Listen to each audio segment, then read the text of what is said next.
Hello everyone, and welcome back to Classic Comics. Today I'm reviewing Batman number 101. This is the first issue in the wake of the Joker War story arc. James Tynion is still writing, and we have Guillaume March doing the art this time around. The cover's solid with Batman. It's one of those Batman looming over the cities covers that always works well. So we start out with Batman reminiscing about his early days as a crime fighter. And he talks about how it was back then and how Gordon is gone now and he doesn't have a Robin right now and Alfred is dead. And of course we get this nice shot of him in the old blue and gray costume, which is nice. But Batman tells Catwoman that basically the Joker was right. He's been doing things wrong for too long, and he needs to change. Then we jump to about 1 week earlier, and we get a brief fight between Batman and Grifter here. And we learn that Grifter, and we get this 2-page sequence here. The action's fine. They do a lot of, close-up panels, which gives the fight kind of an intense feel to it, which works well because it's not very long. But we learn that Grifter is actually working as a bodyguard for Lucius Fox.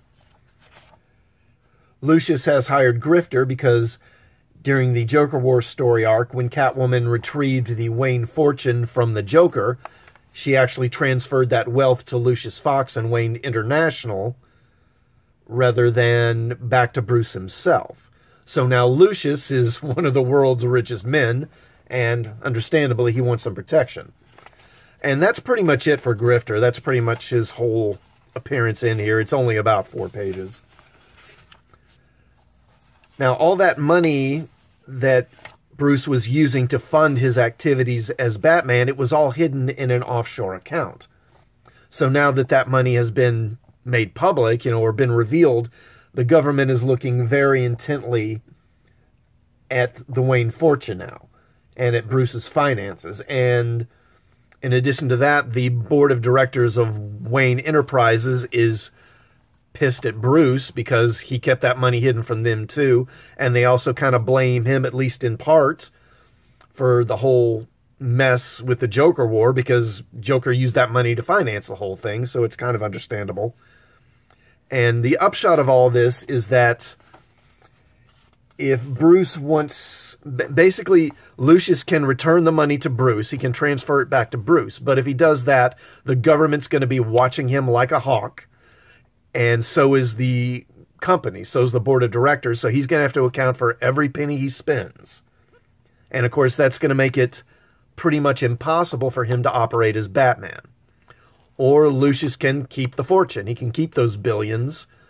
And then that will mean less attention on Bruce. And he can continue operating as Batman. But obviously without all that money, he's going to have very diminished resources. And he's going to have to find different ways to go about doing things. So basically he decides to let Lucius keep the Wayne fortune. And he also plans to move out of the city, or excuse me, move out of the mansion and into the city so he can operate more effectively there. And Selina suggests that they take a year. They give each other a year to work out their various issues. And then at that point decide what's going to come next in their relationship.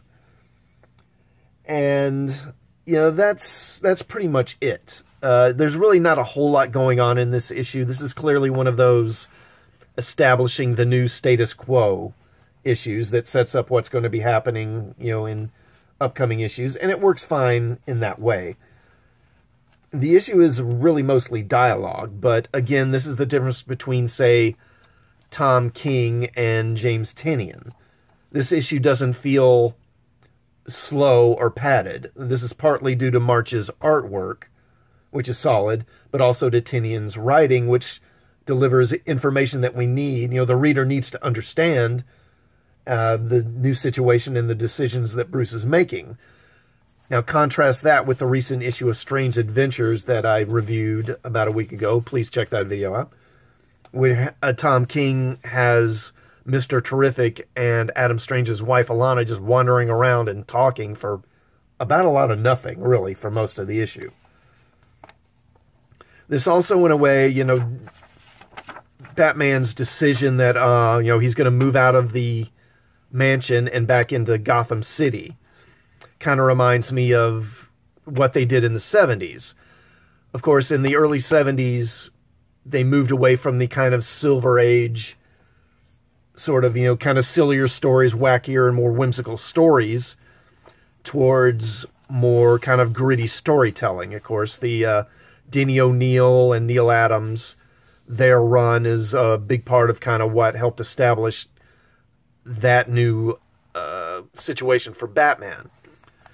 And it kind of reminds me of this situation, because back then they did kind of a similar thing where they kind of isolated Batman and got him on his own. He had been with Robin for decades, you know, since, I don't know, about 1940-41 at that point.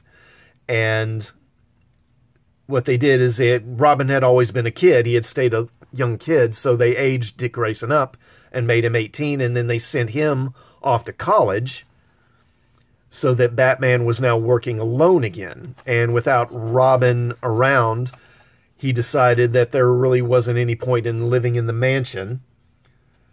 So they closed the mansion down, and Bruce moved into Gotham and lived in a penthouse at the top of the Wayne Foundation building. And then he had a kind of makeshift Batcave in a sub-basement beneath, like, the parking lot.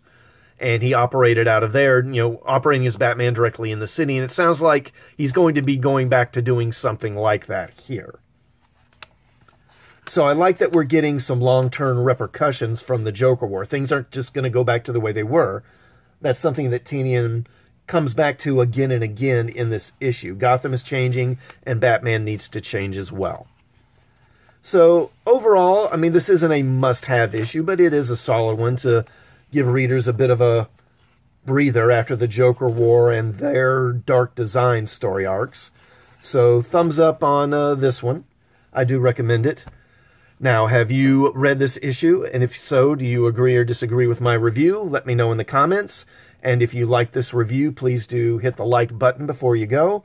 Also, please do subscribe to the channel and hit the bell for notifications. And I'll see you all next time. Thanks for watching.